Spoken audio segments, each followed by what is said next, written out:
Good morning all of you. पुन्हा एकदा सर्वांचं ऑनलाईन लेक्चर्समध्ये मी स्वागत करतो. आपण इयत्ता 10वीच्या राज्यशास्त्रातील संविधानाची वाटचाल हा जो पहिला चॅप्टर आहे तो पहिला चॅप्टर आपण पाहत आहोत. बरोबर. त्यातील आपण काही प्रस्तावना पाहिली होती. त्यातील लोकशाही हा जो पॉइंट आहे ते लोकशाही पॉइंट पण पाहिलेला होता. त्या लोकशाही पॉइंट मध्ये पण काही महत्वाचे मुद्दे आलेले होते, जसं राजकीय प्रगल्भता असेल, मताधिकार असेल, लोकशाही विकेंद्रीकरण असेल किंवा माहितीचा अधिकार असेल, हे जे मुद्दे आहेत हे मुद्दे आपण पाहिलेले होते. बरोबर. आता आपल्याला त्याच्या पुढचा मुद्दा आपण पाहत होतो. पहिला मुद्दा आपण पाहिलेला आहे लोकशाही. बरोबर. त्या लोकशाहीचे उपमुद्दे सुद्धा आपण पाहून घेतलेले होते. दुसरा महत्वाचा मुद्दा आहे सामाजिक न्याय व समता आहे. सामाजिक न्याय व समता हा दुसरा महत्वाचा मुद्दा आहे. याच्यामध्ये आपण याची जी प्रस्तावना आहे ती प्रस्तावना पाहिली होती की आपण पाहतोय की भारताचं जे संविधान आहे त्या संविधानानं जी काही मूल्य स्पष्ट केलेली पाहायला मिळतात किंवा संविधानात जी मूल्य आहेत त्या मूल्यांची अंमलबजावणी होईल या पद्धतीने वाटचाल केलेली आपल्याला पाहायला मिळते. बरोबर. किंबहुना सामाजिक न्याय व समता हे भारताच्या संविधानाचं महत्वाचं उद्दिष्ट आहे, की महत्वाची मूल्य आहेत आणि ती प्रस्थापित किंवा अंमलबजावणी त्याची व्हावी या दृष्टिकोनातून पावले सुद्धा उचललेली पाहायला मिळतात. बरोबर. आणि त्या अनुषंगाने जात, धर्म, पंथ, भाषा, प्रदेश, वर्ग कोणत्याही प्रकारचा भेदभाव न पाळता प्रत्येकाला समान प्रतिष्ठा, समान सन्मान, दर्जा मिळावा, प्रत्येकाला समान वागणूक मिळावी हे संविधानाचं उद्दिष्ट असलेलं आपल्याला पाहायला मिळतं. बरोबर.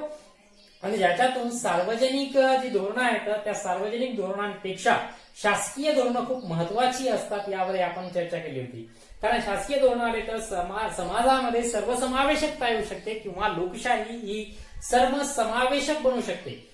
जी सर्वसमावेशित लोकशाही असते ती सर्वसमावेशित लोकशाही ही साहजिकच समाजातील संघर्ष कमी करण्यास मदत करू शकते हे आपण पाहिले. म्हणून सामाजिक न्याय व समता प्रस्थापित करणं लोकशाही अधिक दृढ किंवा प्रगल्भ करण्याच्या दृष्टिकोनातून खूप महत्वपूर्ण आहे. किंवा समाजातील जे संघर्ष आहेत किंवा असमता आहे ती असमता किंवा विषमता दूर करण्यास पोषक ठरू शकते. म्हणून सामाजिक न्याय व समता हा खूप महत्वाचा मुद्दा आहे. ती सामाजिक न्याय व समता प्रस्थापित होण्यासाठी काही महत्वाचे मुद्दे असलेले आपल्याला दिलेले पाहायला मिळतात. त्यात पहिला एक मुद्दा आहे महत्वाचा, ज्यात राखीव जागांचे धोरण हा एक मुद्दा आहे. मित्रांनो, आपण पाहतोय सध्या आपण समज बघा, एक लक्षात घ्या, एक मुद्दा लक्षात घ्या. विविधता आणि विषमता यात फरक आहे. विविधता आणि विषमता हे दोन्ही जे शब्द आहेत ही सारखी नाहीत. आता मी इकडे कशाला जात असेल सांगतो तुम्हाला. विविधता आणि विषमता दोन्ही वेगवेगळे आहेत. विषमता समाजात नसावी, विविधता असेल तर चालेल. आणि त्यातल्या त्यात लोकशाहीमध्ये जर विविधता असेल तर ती विविधता लोकशाहीस पूरक ठरते. म्हणून लोकशाहीत विविधता असावी. जर लोकशाहीत विविधता असेल तर ती लोकशाही टिकवून ठेवण्यास मदत होऊ शकते. बरोबर. ते कसं आलं मी एवढा एक्सप्लेन करणार नाही, तेवढा आपल्याकडे वेळ नाही असो. पण लोकशाहीत विविधता असावी असेल तर पोषकच आहे, तर चांगली गोष्ट आहे असं म्हटल्या जातं. लक्षात घ्या. एक्सप्लेन करतो तो मुद्दा म्हणजे तुमचा राहून जाता का म्हणे की म्हणून तुम्हाला त्याच्याशिवाय पुढे कळणार नाही. जगाने असं म्हटलंय, आपल्याला पाहायचंय लास्ट चॅप्टर मध्ये पुन्हा असं म्हटलेलं आहे. लोकशाही शासन व्यवस्थेच्या बाबतीत असं म्हटलं जातं, जर समाज एकसंध असेल म्हणजे सपोज एक्स नावाचा धर्म आहे, संपूर्ण देशात एक्स धर्म असेल तर याला म्हणतात एकसंध समाज. समाज जर एकसंध असेल तर लोकशाहीस पूरक ठरतो. लोकशाही शासन पद्धती चालवण्यास फायद्याचा ठरतो. बरोबर. आता लक्षात घ्या, पण अशातला काहीही भाग नाही. कारण बघा, भारतामध्ये विविधता आहे, एकसंध समाज आहे का? अनेक जाती, धर्म, पंथ, भाषा, प्रदेश खूप विविधता भारतामध्ये असलेली पाहायला मिळते. बरोबर. पण तरी सुद्धा जगातली सगळ्यात मोठी लोकशाही म्हणून आपण भारताकडे पाहत असतो किंवा संपूर्ण जग भारताकडे पाहतो आहे की नाही. म्हणजे भारताची लोकशाही दृढ होत चाललेली आहे. विविधता असूनही भारताची लोकशाही दृढ होत चाललेली आपल्याला पाहायला मिळते. आणि किंबहुना कसं असतं, जर एकसंध शासन असेल, एकसंध देश असेल, एकसंध समाज व्यवस्था असेल तर साहजिकच ती लोकशाही तेवढी बळकट बनणार नाही. का? कारण असेल, सपोज 95% एक्स धर्म आहे त्या देशात, कोणत्या वाल्या, एकसंध देशात, आणि 5% वाय धर्म आहे, तर साहजिकच वारंवार जे काही कायदे, धोरण, योजना, ज्या काही गोष्टी असतील त्या या एक्स धर्माच्या फायद्याच्या होत राहतील. का? त्यांचं मेजॉरिटी आहे, त्यांची बहुसंख्य समाज तो आहे, 95% आहे तो. 5% जे वाय आहेत त्यांच्याकडून काय फरक पडणार आहे हो? यांनी कितीही अपोज केलं तरी काही फरक पडेल का? काही फरक पडणार नाही, बरोबर. म्हणून कदाचित कायदे कालांतराने असे बनायला लागतील जे पूर्णपणे एक्सच्या फायद्याचे आहे, आणि हळूहळू मग या वायला त्या एक्स मध्ये विलीन व्हावं लागेल, किंवा जसं एक्स म्हणेल तशा प्रकारचं ऐकावं लागेल, बरोबर. मग साहजिकच या 5 वाल्यांचं, हे 5% जे आहे म्हणजे वाय समाज जो आहे, एका अनुषंगाने त्या वाय समाजाची गळचेपी होत आहे, बरोबर. कारण लोकशाही शासन व्यवस्थेमध्ये प्रत्येकाला समान अधिकार असला पाहिजे, असावा, पण तो इथे कुठेतरी थोडासा त्याचा संकोच होताना आपल्याला पाहायला, बरोबर. म्हणून जर विविधता असेल तर ती फायद्याची असते, कारण एक सारखेच कायदे किंवा एकाच्याच फायद्याचे कायदे, एकाच्याच फायद्याचे धोरण किंवा तशा योजना आखल्या जाणार नाही, त्याच्यामध्ये पण वैविध्य असेल, जे लोकशाहीचं महत्वाचं तत्व असतील आपण पाहिलं, बरोबर. म्हणून विविधता फायद्याची, पण समाजात विषमता नसावी, समाजामध्ये विषमता नसावी. विषमता म्हणजे काय? एकमेकांबद्दल असलेला द्वेष, त्याला आपण विषमता.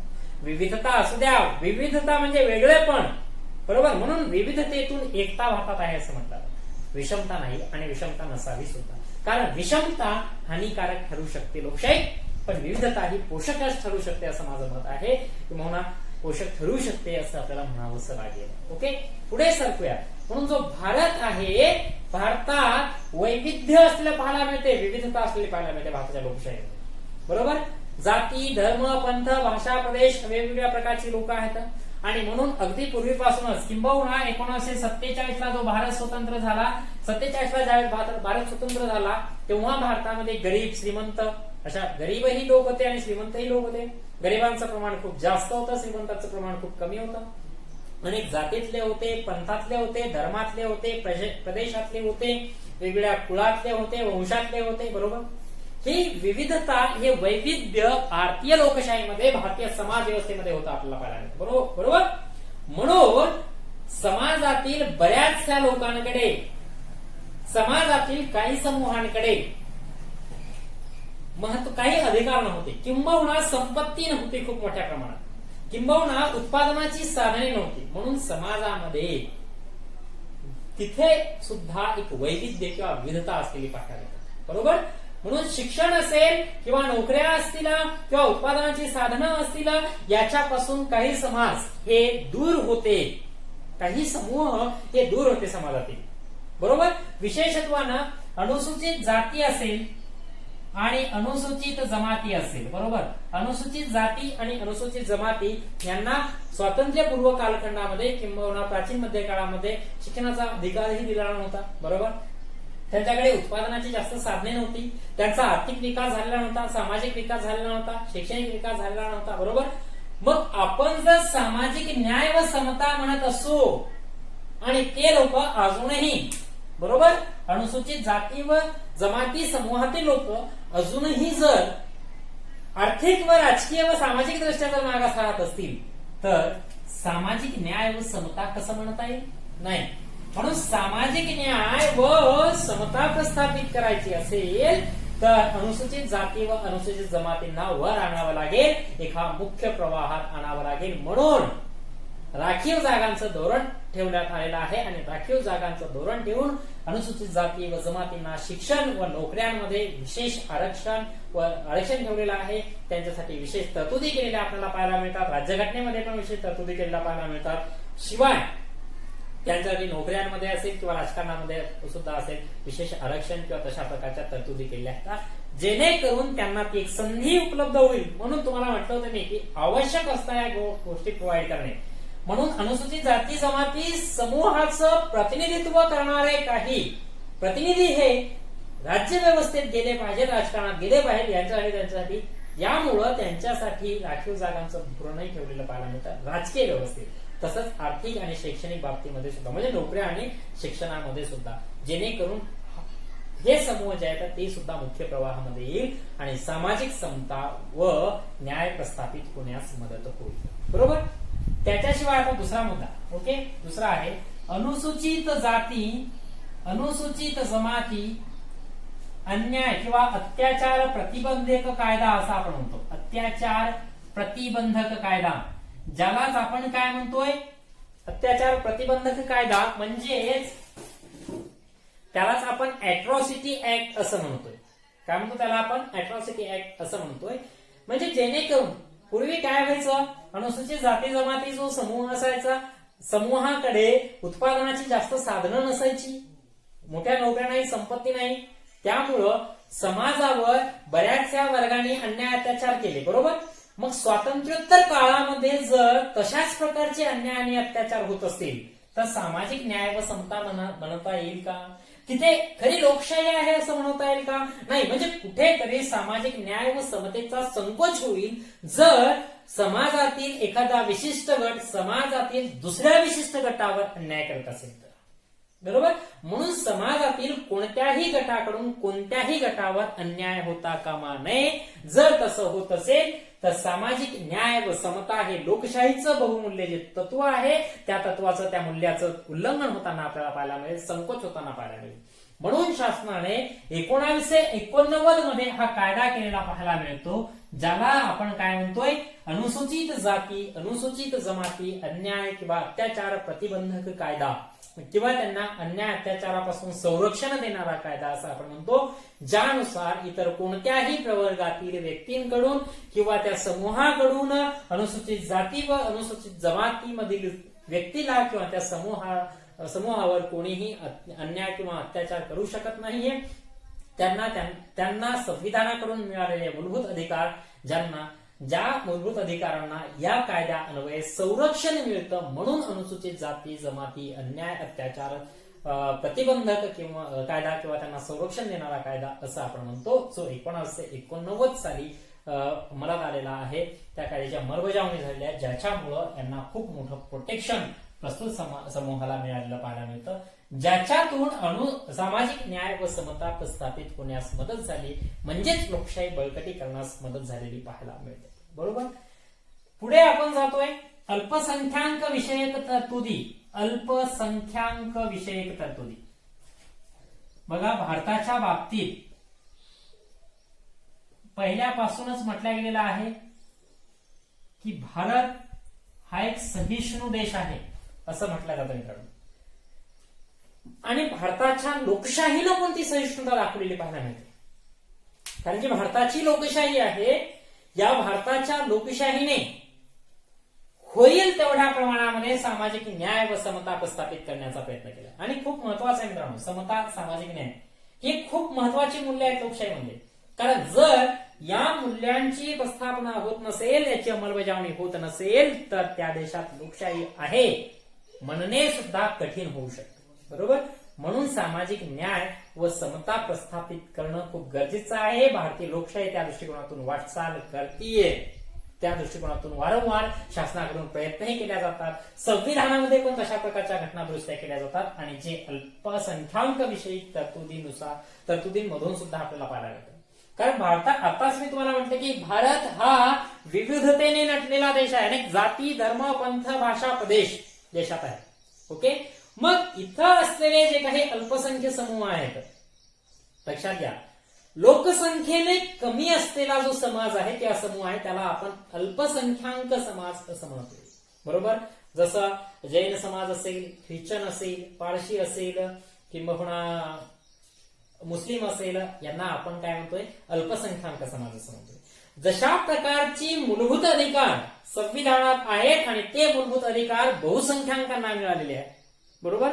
मग तिथं समतेचा अधिकार असेल, स्वातंत्र्याचा अधिकार असेल, संस्कृतीचा असेल, शिक्षण विषयक असेल, धर्म स्वातंत्र्याचा असेल, शोषणाविरोधाचा असेल किंवा घटनात्मक उपाययोजनेचा अधिकार असेल किंवा मानवी हक्क असतील, हे मूलभूत अधिकार आणि मानवी हक्क जशा प्रकारचे भारतीय संविधानाने बहुसंख्याकांना प्रदान केलेले आहेत तशाच प्रकारचे ते अल्पसंख्याकांना सुद्धा प्रदान केलेले आहेत. म्हणून प्रस्तुत मूलभूत अधिकार किंवा मानवी हक्कांची जपणूक संविधानामार्फत केल्या जाते. कोणाची? या अल्पसंख्याकांची. जे अल्पसंख्याक समूह आहेत त्या अल्पसंख्याक समूहाच्या मूलभूत अधिकारांना संरक्षण कायद्याद्वारे दिल्या जातं. तशा प्रकारच्या संविधानात तरतुदी केलेल्या आहेत.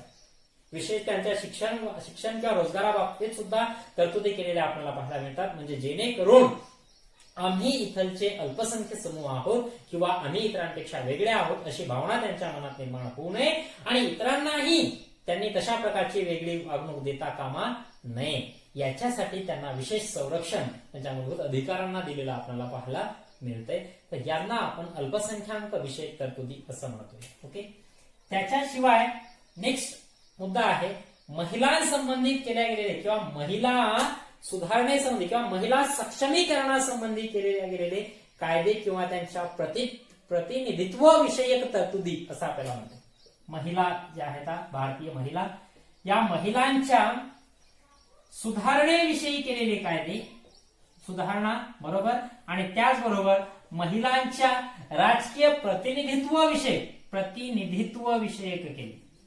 केलेले काही महत्वाच्या तरतुदी आहेत.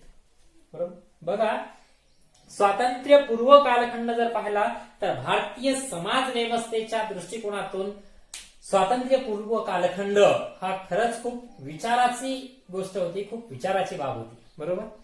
कारण ज्याच्यामध्ये स्त्रियांना मान सन्मानाची वागणूक दिल्या जात नव्हती. प्रतिष्ठेची वागणूक दिल्या जात नव्हती. शिक्षणाचा अधिकार नव्हता. चूल आणि मूल यापुरतीच स्त्री सीमित असलेली आपल्याला पाहायला मिळते.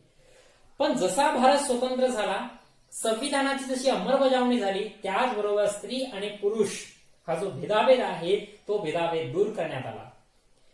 समतेचा जो अधिकार आहे मूलभूत अधिकारांमध्ये त्या समतेच्या अधिकाराने स्त्री आणि पुरुष हा जो भेदभाव आहे तो भेदभावच नष्ट केलेला आपल्याला पाहायला मिळतो. बरोबर. आणि ज्यानुसार स्त्रियांना मताधिकार मिळाला, शिक्षणाचा अधिकार मिळाला, राजकीय अधिकार मिळाले, संपत्तीचा अधिकार मिळाला. बरोबर. पण कालांतराने अजून गरज पण लागली. कारण जरीही संविधानातून किंवा कायद्यातून स्त्रियांना हे अधिकार मिळाले असले तरीही लोकांच्या जाणीवेतून अजून मिळालेले नव्हते.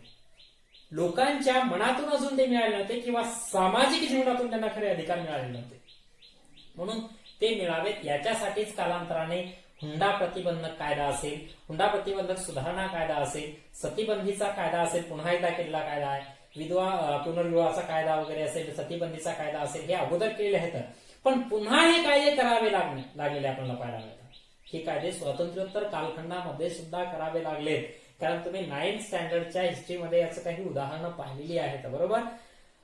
की उत्तर भारतातली महत्वाची गोष्ट पाहिलेली एक घटना पाहिलेली आहे ज्यानुसार खूप पुढे स्वातंत्र्योत्तर कालखंडामध्ये सुद्धा एका स्त्रीला सती जावं लागलेलं आहे. बरोबर.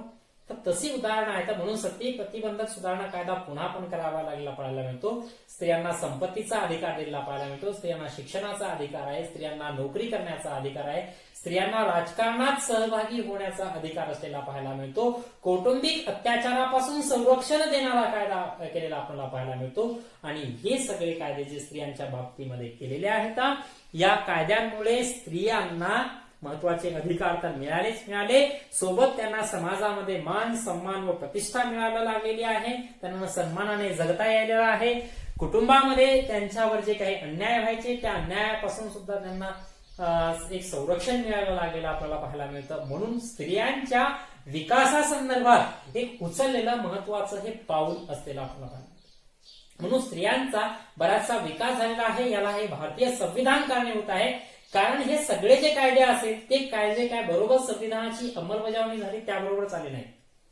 वेळोवेळी जशी जशी गरज पडली तशी तशी महिलांच्या संदर्भात ही कायदे करावी लागलेली आहे. बरोबर.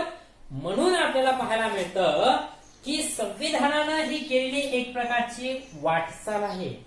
जशी गरज पडली तशा प्रकारची घटनादुरुस्ती केलेली आहे आणि संविधानामध्ये तो बदल करून तशा प्रकारचा कायदा केलेला आपल्याला पाहायला मिळतोय. म्हणून स्त्रियांच्या बाबतीत हे स्त्रियांना संरक्षण देऊन त्यांच्या विकासाच्या बाबतीत हे केलेले प्रयत्न आपल्याला पाहायला मिळते. आणि हे फक्त भारतातच नाही मित्रांनो, तर राष्ट्रीय आंतरराष्ट्रीय पातळीवर सुद्धा हे प्रयत्न झालेले आहेत. अनेक चळवळी झालेल्या पाहायला मिळतात. अनेक संघटनांनी तशा प्रकारचे प्रयत्न झालेले पाहायला मिळतात. आपल्याला राज्य महिला आयोग स्थापन झालेला पाहायला मिळतो. राष्ट्रीय महिला आयोग स्थापन झालेला पाहायला मिळतो. आपल्याला युनोनं तशा प्रकारची चळवळ राबवलेली पाहायला मिळते आपल्याला. स्त्रियांच्या हक्क अधिकारांसंबंधी त्या चळवळी उभ्या राहिल्या, ज्याच्यातून हे एक एक कायदे आपल्याला पुढे आलेले पाहायला मिळतात. आणि अलीकडे तर पाहतोय आपण की सार्वजनिक ठिकाणी असेल किंवा कामाच्या ठिकाणी लैंगिक अत्याचारापासून संरक्षण देणारा कायदा वगैरे अशा प्रकारचे सुद्धा कायदे स्त्रियांच्या बाबतीमध्ये झाले. त्यात एक महत्वाचा कायदा, हे तर सगळे झाले, पण तरी सुद्धा आपण पाहतो की राजकारणामध्ये स्त्रियांचं सहभागित्वाचं प्रमाण हे अजूनही कमी आहे. तिथे काहीही भेदाभेद नाही. स्त्री आणि पुरुष, स्त्रियांनीच राजकारणात यावं किंवा पुरुषांनीच राजकारणात यावं, त्यांना संधी अशातला काही भाग नाही. स्त्रियांना ती संधी होती सहभागाची राजकारणात, तरी सुद्धा स्त्रियांचं राजकारणातलं प्रमाण कमी होतं. ही गोष्ट लक्षात येऊ लागलेली होती शासनाच्या, आणि त्याच्यातून समता जी आहे ती समता प्रस्थापित होण्यास कुठेतरी संकोच निर्माण होतो. म्हणून खरे समता जर समाजात प्रस्थापित व्हायची असेल तर स्त्रियांचं राजकारणातलं जे प्रतिनिधित्व आहे ते राजकारणातलं प्रतिनिधित्व पण वाढणं खूप गरजेचं आहे. आणि जर राजकारणातलं प्रतिनिधित्व वाढवायचं असेल तर त्यांना प्रतिनिधित्व विषयक तरतुदी काही करून द्याव्या लागतील, तेव्हा ही सहभागाची संधी, त्यांची सहभाग त्यांचा वाढेल, ही गोष्ट लक्षात आली. आणि म्हणूनच आपण जसं मागच्या लेक्चरला मी सांगितलं त्या 2 घटनादुरुस्त्या, जी 73 आणि 74वी जी घटनादुरुस्ती आहे, त्या 73 आणि 74व्या घटनादुरुस्ती अन्वये स्त्रियांना राखीव जागा ठेवलेल्या पाहायला मिळतात स्थानिक शासन संस्थांमध्ये. सुरुवातीला स्थानिक शासन संस्थांमध्ये स्त्रियांना 33% रिझर्वेशन ठेवलेलं पाहायला मिळतं, आणि महाराष्ट्रासह अजून काही राज्यांमध्ये आजच्या घडीला 50% रिझर्वेशन स्थानिक शासन संस्थांमध्ये स्त्रियांना आहे. कारण स्त्रियांना भलेही सहभागाची संधी होती राजकारणात, पण तरी सुद्धा आपण पाहतो की स्त्रिया राजकारणात सहभागी होण्याचं प्रमाण हे कमी होतं. ही बाब लक्षात घेऊन आणि समतेचा कुठेतरी संकोच होतो, ही गोष्टही लक्षात घेऊन 73वी 74वी घटनादुरुस्ती करण्यात आली. व या 2 घटनादुरुस्त्या अन्वये स्त्रियांचं राजकारणातलं प्रतिनिधित्व जे आहे ते प्रतिनिधित्व बरंचसं वाढलेलं आपल्याला पाहायला मिळतं, बरोबर. आणि ज्याच्यातून त्यांना एक संधी मिळाली. अशा प्रकारे मग हे जे सगळे विभिन्न कायदे आहेत, यामुळे स्त्रियांना समाजामध्ये सन्मानाची वागणूक मिळायला लागलेली आहे, त्यांच्या प्रतिष्ठेचा कुठेतरी विचार केला जायला लागलेला आहे, त्यांचं राजकारणाचं प्रतिनिधित्व वाढवलेलं आहे, त्यांच्या कौटुंबिक अत्याचारापासून त्यांना संरक्षण दिलेलं आहे, सार्वजनिक ठिकाणी जो खेळ होतो त्याच्यापासून संरक्षण देणारे कायदे आहेत, किंबहुना कामाच्या ठिकाणी जो काही लैंगिक अत्याचार होतो त्याच्यापासून संरक्षण देणारे कायदे असलेले आपल्याला पाहायला मिळतो. हुंडा प्रतिबंधक कायदा आहे, हुंडा प्रतिबंधक सुधारणा कायदा असलेला आपल्याला पाहायला मिळतो, संपत्तीचा अधिकार असलेला पाहायला मिळतो, शिक्षणाचा नोकरीचा अधिकार आहे हे आपल्याला. म्हणून आज स्त्रिया ह्या ज्ञानार्जन करायला लागलेल्या आहेत, अर्थार्जन सुद्धा करायला लागलेल्या आहेत, आणि बऱ्याचसा स्त्रियांचा आजच्या घडीला विकासही झालेला आपल्याला पाहायला मिळतो. म्हणजे समता प्रस्थापित होण्यास कुठेतरी ही मदत झालेली आपल्याला पाहायला मिळते, बरोबर. तर हे महिलांसंबंधीचे कायदे व प्रतिनिधित्व विषयी तरतुदी आहेत त्या आपल्याला सांगतात. आता नेक्स्ट पॉइंट आहे मित्रांनो, न्यायालयाची भूमिका. न्यायालय आपल्याला पाहायचं आहे. मी तुम्हाला, आपण जसं लोकशाही, सामाजिक न्याय व समता पाहिलंय, तशाच प्रकारचा आता पुढचा पॉइंट आहे न्यायालयाची भूमिका. हा एक महत्वाचा पॉइंट आहे, लक्षात घ्या. छोटा पॉइंट आहे, खूप मोठा नाहीये. जसं आपण पाहतो की संविधानाची स्थापना झाली आहे, त्या संविधानातून खरी जी लोकशाही आहे ती लोकशाही टिकवून ठेवण्याचे प्रयत्न केल्या जात आहे. आणि त्याचबरोबर संविधान जे वारंवार वाटचाल करतंय, म्हणजे संविधानाचे वारंवार बदल होत आहे, ते लोकशाहीच्या हितासाठीच होत आहे हे आपल्याला पाहायला मिळतंय. म्हणून प्रस्तुत पुस्तक जे आहे तुमच्या पुस्तकामध्ये तशा प्रकारचं स्पष्ट केलेलं आपल्याला पाहायला मिळतं की लोकशाही बळकट करण्याच्या प्रक्रियेत आणि सामाजिक न्याय व समता या उद्दिष्टांच्या दिशेने देशाची प्रगती करण्यात भारतीय न्यायालयाची महत्वाची भूमिका असलेली आपल्याला पाहायला मिळते, बरोबर.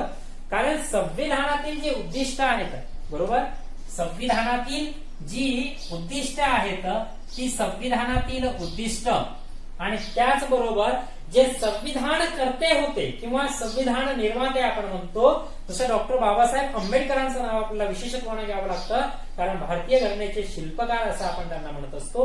तर हे संविधान करते जी मंडळी आहे त्यांची हेतू, संविधानाची उद्दिष्ट आणि संविधान कर्त्यांचे हेतू जे आहेत, या 2 गोष्टींचा विचार करून भारतीय जे न्यायालय आहे त्या न्यायालयाने या दोन्ही गोष्टींना प्राधान्य दिलेलं आहे.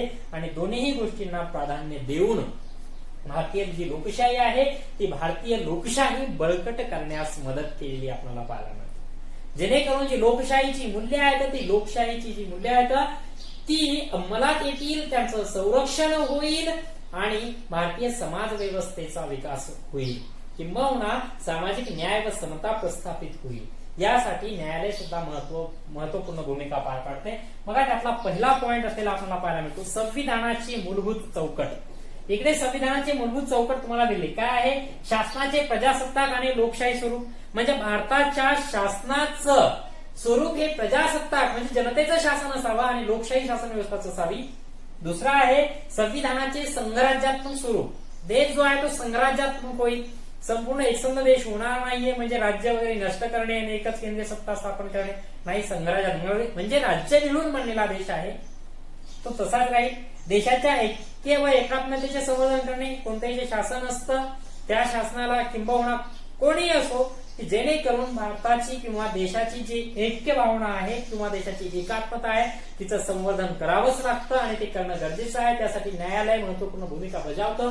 पाहायचं आपल्याला पॉइंट मध्ये फक्त काय आहे चौकट काय सांगतोय, देशाची सार्वभौमत्व म्हणजे आपला देश स्वतंत्र आहे आणि सार्वभौमत्व आहे. सार्वभौमत्व म्हणजे कोणत्याही देशाची कोणत्याही प्रकारचं वर्चस्व आपल्या देशावर नसणे त्याला सार्वभौमत्व आपण म्हणतो. तर आपल्या देशाचं सार्वभौमत्व, अखंडत्व, स्वातंत्र्य याची जपणूक करणे ही पण एक चौकट आहे. आणि धर्मनिरपेक्षता व संविधानाची सर्वश्रेष्ठता.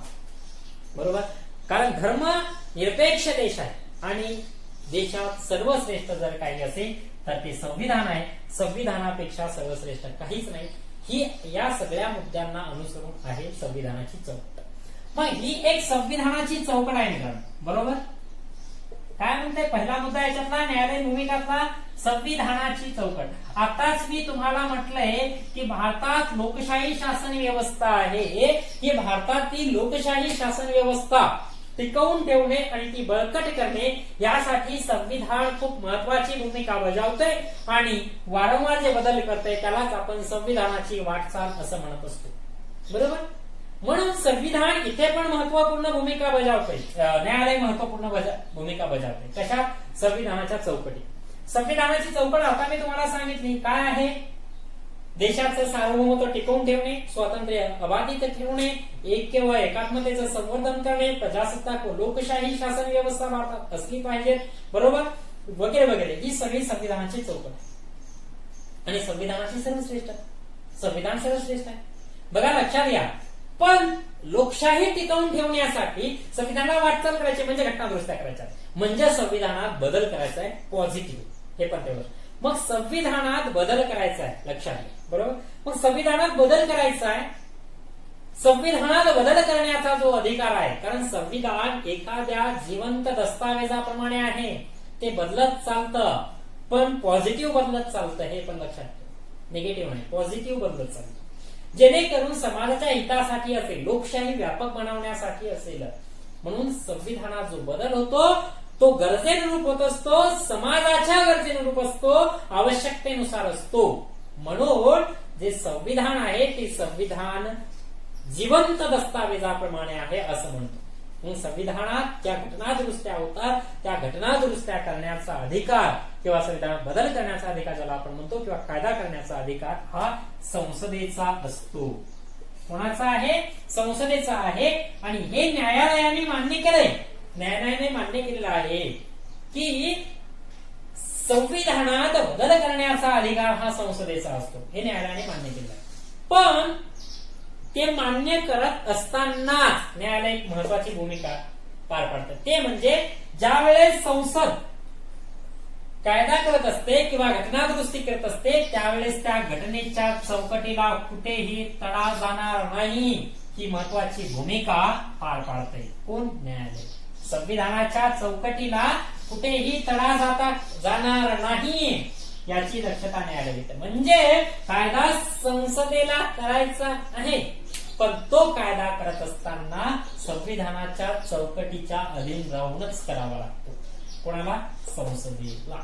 बरोबर, म्हणजे जेणेकरून सोप्या भाषेत सांगायचं म्हणजे कायदा करत असताना त्या कायद्याचा एका समूहाला जर फायदा होत असेल तर दुसऱ्या समूहाला कोणत्याही प्रकारचा तोटा होता कामा नये किंवा दुसऱ्या कोणत्याही एखाद्या समूहाची गळचेपी होता कामा नये, ज्यालाच आपण संविधानाची चौकट असं म्हणतो.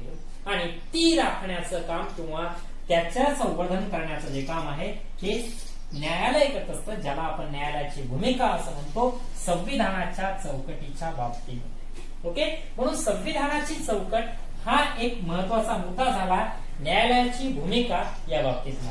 आता एक दुसरा महत्वाचा एक मुद्दा आहे महत्वपूर्ण न्यायालयीन निर्णय. बघा, न्यायालयीन निर्णय.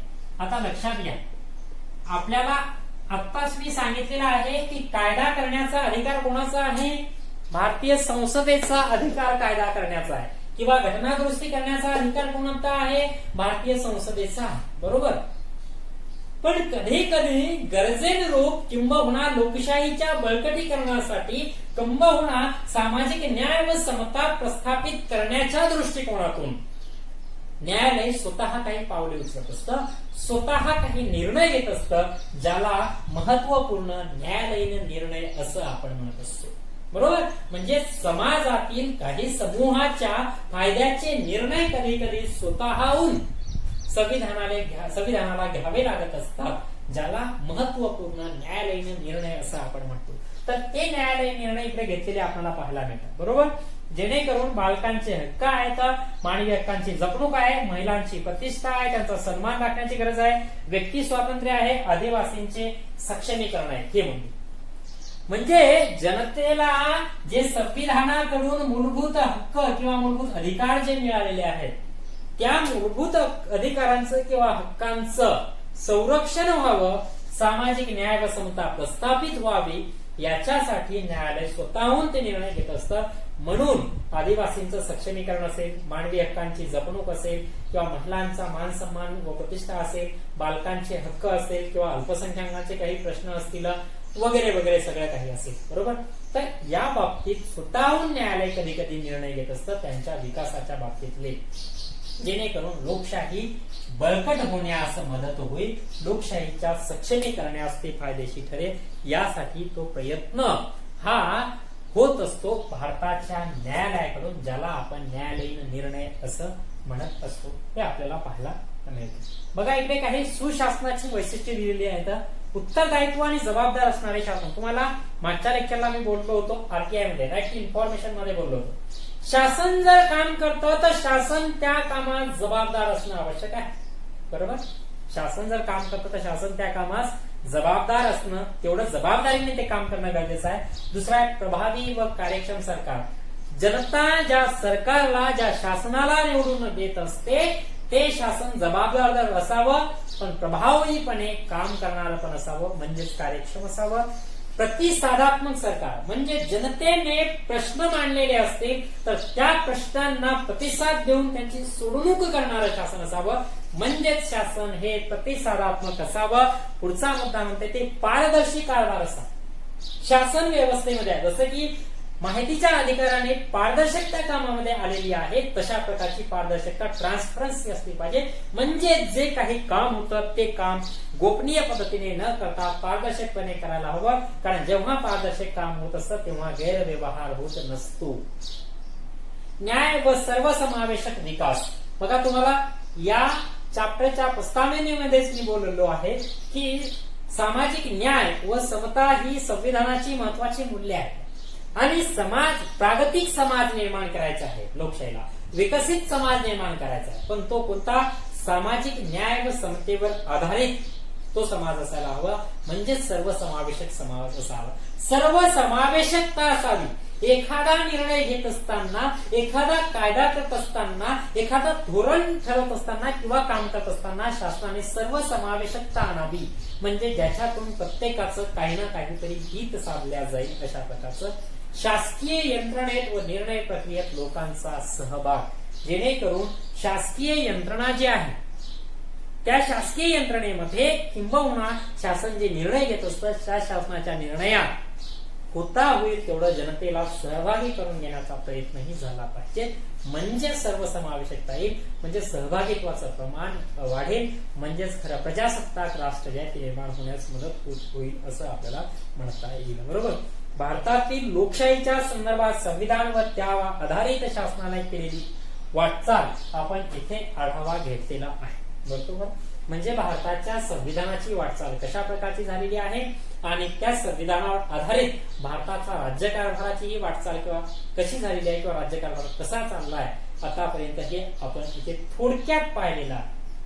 म्हणजे जेणेकरून लोकशाही बळकट होणे किंवा संविधानानं स्वातंत्र्योत्तर कालखंडात काय किंवा त्याच्या अंमलबजावणीच्या नंतर संविधानाने काय कामं केलेली आहेत याच्याविषयी थोडक्यात आपण इथे आढावा घेतला. पण प्रस्तुत जो आढावा आपण लोकशाही, सामाजिक न्याय व समता आणि न्यायालयाची भूमिका या 3 मुद्द्याच्या आधारे जो आढावा आपण घेतलाय त्यातून एक गोष्ट आपल्या लक्षात येते. ती गोष्ट कोणती आहे की लोकशाही पण पूर्णपणे डाऊट नसलेली आहे अशातला भाग नाही. म्हणजे लोकशाहीत काहीच समस्या नाहीत अशा प्रकारचा भाग नाही हे आपल्याला काही अंशी लक्षात येते. याचा अर्थ थोड्याफार प्रमाणात का असेना लोकशाही पुढे पण समस्या असलेल्या आपल्याला पाहायला. पण निश्चितच लोकशाही